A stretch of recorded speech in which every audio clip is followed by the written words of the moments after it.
Bien sûr, de crypto, les infos crypto pour ceux qui n'ont pas le temps. Le BTC qui se cherche encore ce matin, les gars, on est à moins 1,3%, 46 500 $.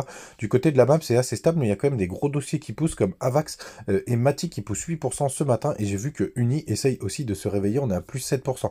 Les gars, daily sur le BTC, vous le savez, ces derniers temps, je vous partage pas mal de choses sur la partie trading pour essayer de vous montrer un peu comment ça fonctionne. Et là, il se passe quelque chose d'assez intéressant. Vous voyez le point le plus bas qui était ici.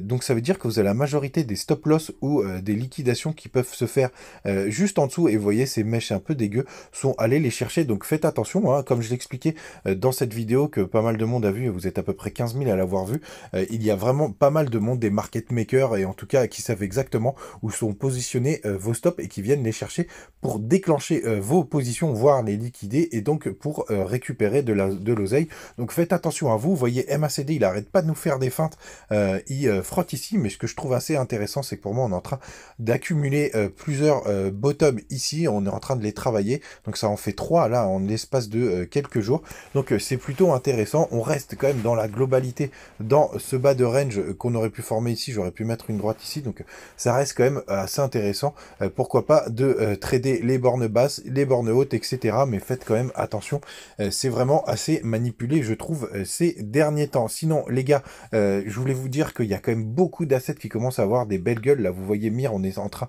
d'essayer de faire des W daily, et c'est quand même un point assez bas. En 4 heures, vous voyez, là, c'est vraiment l'exemple type d'un W qui fonctionne. Vous avez ce W qui se forme ici, et paf, à la cassure.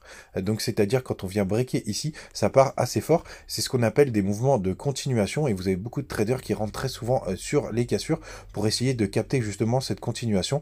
Vous pouvez avoir, pourquoi pas, le pullback qui pourrait avoir sur le dos donc de cette petite pointe, donc c'est aux alentours des 2,37, vous voyez, et c'est par ici souvent que vous avez des très bons points d'entrée, je vous l'avais expliqué précédemment. Sinon les gars, sachez que là ici au hard trade, vous avez le deuxième round qui va bientôt commencer, donc c'est un peu plus abordable comme d'habitude. Vous savez où se trouvent les liens en description et sur les pages d'accueil. Faites attention à vous et à demain.